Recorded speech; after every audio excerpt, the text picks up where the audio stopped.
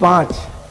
اب چھٹا ہاتھ کا معجزہ کیا؟ حالانکہ یہ ایک معجزہ نہیں، یہ درجنوں معجزات کی زنجیر ہے، بے شک لیکن میں اس کو شمار نہیں کروا رہا ہوں، صرف ہاتھ کے جو ہاتھ سے متعلق ہے حضور کے وہ بتا رہا ہوں، جو ہاتھ سے متعلق ہے وہ بتا رہا ہوں۔ اب جو حبیب تھا وہ دیکھو، کچھ لوگوں کو جو اللہ عقل دیتا ہے نا وہ حق قبول کرتے ہیں، کچھ لوگ ضدی ہٹ درم ہوتے ہیں وہ قبول نہیں کرتے، لیکن جو لوگ سچے ہوتے ہیں وہ قبول کرتے ہیں۔ حبیب نے دیکھا نا کہ ایک میرا سوال پورا ہو گیا، اب دھیان دیجئے، حبیب نے دیکھا ایک سوال پورا ہو گیا، اشارہ کیا چاند کے ٹکڑے، اشارہ کیا چاند جڑ گیا۔ اب حضور نے مسکرا کے کہا حبیب دیکھ لیا نا، دیکھ لیا نا؟ جی دیکھ لیا، ڈھیر ہو گیا وہ۔ حضور نے کہا اب دوسرا سوال تو کرے گا کہ میں خود بتاؤں؟ کیا بات ہے، سبحان اللہ سبحان اللہ سبحان اللہ۔ دوسرا سوال تو کرے گا کہ میں خود بتاؤں؟ حضور دلوں کے حالات جانتے ہیں، بے شک حضور دلوں کی کیفیت جانتے ہیں۔ حبیب نے کہا اگر آپ ہی بتا دیں تو بڑا احسان ہوگا۔ کہا تیرا سوال بھی بتاتا ہوں، اب جواب بھی دیتا ہوں۔ بول تیرا دوسرا سوال یہی تھا نا کہ تو جب گھر سے چلا تھا، ہائے ہائے، جب تو گھر سے چلا کیا تھا بات ہے، تو سبحان جب تجھے خط ملا تھا، جب تجھے خط ملا تھا تو تو گھر سے چلا تھا تو یہ نیت لے کے چلا تھا کہ پہلا سوال امتحان کے طور پہ پوچھوں گا اور اس کا جواب مل جائے گا تو دوسرا سوال اپنی بگڑی بنانے کے لیے سبحان کروں گا، اللہ، کیا بات اگر ہے۔ وہ نبی ہوگا تو اس سے بگڑی بنواؤں گا، کیونکہ نبی تو بگڑی بنایا کرتا ہے نا، بے شک، بے نبی شک، بگڑی سبحان بنانے کے لیے آتا ہے۔ میں مفہوم کے طور پر اپنے الفاظ کے جامع میں بات کر رہا ہوں۔ حبیب سن تیرا دوسرا سوال یہ ہے کہ تیرے گھر میں تیری ایک بیٹی ہے اور وہ بیٹی آنکھ سے اندھی ہے، اس کے ہاتھ لولے ہیں، اس کے پیر لنگڑے ہیں، وہ چل نہیں سکتی، وہ بول نہیں سکتی، وہ دیکھ نہیں سکتی، وہ سن نہیں سکتی، اس کے پورے اعضاء معذور ہے اور وہ تجھ پر بوجھ بنی ہوئی ہے۔ تو چاہتا ہے کہ اس بچی کو شفا مل جائے۔ بول حبیب تیرا دوسرا سوال یہی ہے نا؟ تو شفا چاہتا ہے نا؟ شفا چاہتا ہے نا؟ بول شفا چاہتا ہے نا؟ اس کی آنکھوں میں آنسو آ گئے۔ ہاں ہاں، حضور نے کہا بول لا الہ الا اللہ محمد الرسول اللہ، کلمہ پڑھ، مجھے نبی مان، مسلمان ہو جا اور جا، تیری بیٹی کو شفا مل جائے گی، سبحان اللہ سبحان اللہ۔ تیری بیٹی کو شفا مل جائے گی۔ اللہ اکبر۔ حبیب کا سوال دل میں تھا، حضور نے کہہ دیا اور حبیب نے سن لیا۔ حبیب کو پتا تھا کہ میرا سوال یہ ہے، یمن میں میرا مسئلہ نبی پاک علیہ السلام مکے میں بیان کر رہے ہیں۔ اس نے کہا بالکل یہی سوال ہے میرا۔ حضور نے جا تیری بیٹی کو شفا مل گئی۔ اس نے پڑھا لا الہ الا اللہ محمد الرسول اللہ۔ ابو جہل کی اور مکے کے ان گنڈوں کی ساری سازش ناکام ہو گئی اور انہوں نے سوچا جس کو مذاق اڑانے کے لیے بلایا تھا وہ تو غلاموں میں شامل ہو گیا ہے، وہ کلمہ پڑھ کے مسلمان ہو گیا ہے۔ حبیب عقل مند تھا، حق مان لیا۔ ابو جہل بھاگا اور اس کے ساتھ جو ایمان لانے والے نہ تھے، جن کے مقدر میں کفر لکھا تھا، وہ بدماش گنڈے سب بھاگ گئے۔ انہوں نے سوچا ہم تو مذاق اڑانے کی بات کر رہے تھے۔ اب حبیب سے حضور نے کہا جا، اب جلدی جا، گھر جا اور دیکھ خوشخبری۔ اب جیسے حبیب تیز رفتاری سواری سے گئے نا، کہیں جانے کے بعد دروازے پہ دستک دی، رات کو پہنچے، دستک دی تو دروازہ کھلا، دیکھا جو بیٹی کو لنگڑی، لولی، مکی، گونگی، اندھی، بہری چھوڑ کر کے گئے تھے، وہی دروازے پہ استقبال کے لیے آئی ہے، وہی دروازے پہ استقبال کے لیے آئی ہے۔ میرے نبی کے ہاتھوں کا معجزہ۔ حبیب نے دیکھا بیٹی تیری یہ کیفیت کیسے ہو گئی، تیرا یہ حال کیسے ہو گیا؟ حبیب کی بیٹی نے کہا ابا جان آپ جب مکے گئے تھے نا تو ایک رات ایسا ہوا تھا، میں پڑی تھی، سوتی پڑی تھی، ایسے میں ایک نورانی چہرے والا، کالی کالی زلفوں والا، مستانی اکھیوں والا، جس کے وجود ناز سے خوشبو کی لپیٹیں اٹھ رہی تھی، وہ آیا اور میرے بستر پہ کھڑا ہو گیا۔ اس کے آنے سے میرا کمرہ معطر ہو گیا، میرا کمرہ روشنی سے منور ہو گیا اور آ کر کے کہتا ہے بیٹی میں وہاں تیرے باپ کو کلمہ پڑھا رہا ہوں، تو یہاں کلمہ پڑھ لے اور تیری بیماری دور ہو جائے گی۔ وہ آیا اور اس نے اپنا ہاتھ میرے جسم پر لگایا۔ سبحان اللہ سبحان اللہ سبحان اللہ۔ وہ آیا اور اس نے اپنا ہاتھ میرے جسم پر لگا۔ اس کا ہاتھ میرے جسم پہ کیا لگا؟ میں نے کہا لا الہ الا اللہ محمد الرسول اللہ۔ اس کے ہاتھ کی برکت سے میرا جسم اچھا ہو گیا۔ سبحان اللہ سبحان اللہ۔ میں تیرے باپ کو مکے میں کلمہ